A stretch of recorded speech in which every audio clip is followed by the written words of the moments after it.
Hi, I'm Joe Walensky, and I'm the program manager for ConveyUX, and that's been Seattle's annual user experience conference for the past 7 years. We're going into our 8th year. It's March 3rd, 4th, and 5th at the West in Seattle in downtown Seattle. The conference is produced by Blink, and I have a fun job of being able to talk to our many speakers, of which this year it's our biggest program that we've ever had. And so today I am talking to Christina Storm. Hello, Christina. How are you? I'm great. How are you, Joe? Hey, it's going pretty well. I'm talking from Blink's headquarters office in downtown Seattle. Where are you talking to us from? Walking distance from you in the South Lake Union campus of Google, right across from MoHI, which is the Museum of History and Industry of Seattle. That's definitely become a really exciting modern part to the city that's developed over the past 10 years. So anyway, it'll be an easy trip for you to get to the conference. Why don't we start by you talking a little bit about your background and the types of things that you do for Google? Yeah. So it was funny that I'm even at Google because prior to coming to Google, which happened in early 2016, I was at Microsoft for a really long time, for 23 years, and I thought I was never going to go anywhere else. And then Google found me, and everything has changed for me. My commute, my daily commute, and a little bit also the design point, if you think about it, the design language of Microsoft, the design language of Google, the kinds of projects. The projects are a little bit similar because I work on Google Cloud Platform, and I'm a UX manager on the Google Cloud Platform. And my last years at Microsoft were spent also in the cloud. Specifically, I was director of UX for Azure Machine Learning, which was also a really fun project. Today at Google, I work on a whole bunch of tools that we kind of coined DevOps, so developer tools and operations tools. So people, writing code, debugging code, deploying code, and then oops, something didn't go quite right, or new features are coming, adding those in or fixing the problems, redeploying, and then managing and monitoring that actual application is still performing well. That's my world, and my UXers, they work in that world. There's quite a few people on my team at the moment. I believe it's, should have looked before talking to you, probably around 70 or so. Maybe even a little bit more. And they are in multiple locations. Google works in a very distributed way. So part of my team is here in Seattle, part of the team is in New York, and part is in London. Exciting cities to go to, but a lot of traveling.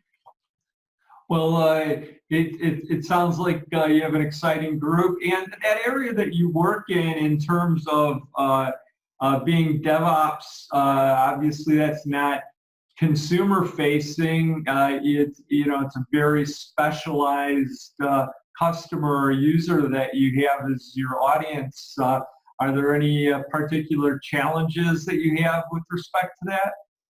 Always. And the main challenge is kind of very early in the process. You can imagine when you try to hire people for these very specialized roles, you always wonder, well, are you trying to find somebody who has a background in it, or somebody who has an interest in it and is willing to dig in and learn more about that space? And we always optimize for the latter. It's almost like it's impossible, like the needle in the haystack, to find people who have really deep, subject matter expertise in those kind of narrow areas. As long as people are okay with complex settings and enterprise UX and, applications that may not be very visually heavy, but very heavy on information architecture and the user interaction models. That's typically our group of people that we're trying to attract and recruit into our team. Well, then let's talk a little bit about the session that you're going to present at the conference. The title that you have is Smart Strategies for Building Healthy Partnerships. So talk a little bit about what we can expect from that. Yeah, it's a topic that has been on my mind my entire career. And you need to know about me that most of my career at Microsoft, I was in the function of a product manager, which Microsoft calls program manager. Google would call it technical product manager. At Microsoft, it would be technical program manager. And in that, at least 17 years or so, maybe even more, I was an individual contributor, sometimes a lead over a small group of PMs, and then also a group PM that had managers underneath them. And so I'm kind of coming at everything I do more from the product side, right? Why are we here? Why we're in this business? What are the market opportunities? What do customers really are asking for? And early in my career, I made good friends with research in particular. I often had more access to research than to design, depending on exactly what I was working on.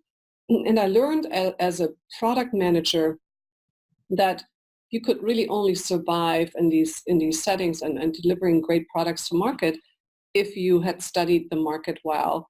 And later on, a little bit later in the life cycle, if whatever first MVP you would bring to market actually had, something for customers that they would get excited about, right? So I learned that, and I carried that with me into my time as my tenure as a UX manager and a UX leader. And I'm sometimes a little bit puzzled these days that there's, sometimes there's tension. For me, there isn't, because I've been sort of working in both disciplines, and I love both disciplines. And I've always worked really closely with engineering as well. And I sometimes find myself these days in a situation where there are complaints about maybe not having a seat at the table, and, PM is just running off and doing what they want, or engineering is just running off and doing what they want. And it's very dear to me to kind of mitigate that and make people sort of see eye to eye and understand there's nobody really in the center of the universe, neither UX nor anybody else. It's like we're collaboratively trying to create the best possible product for our customers, right? And it behooves us to work together in very interesting ways. But then there's always some stuff in the way. I'll talk more about that.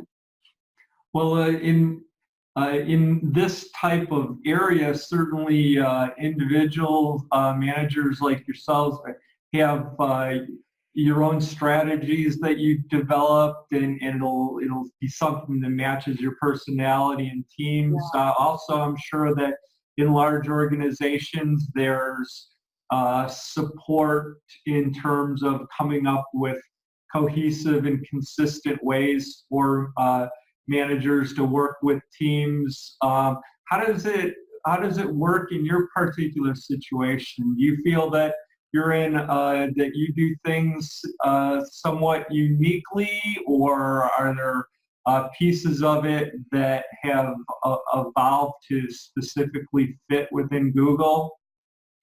Yeah, that's a really good question. I think it's more organic. So there is no real formula or expectation. And so all of the UX teams, they kind of try to figure it out as they go.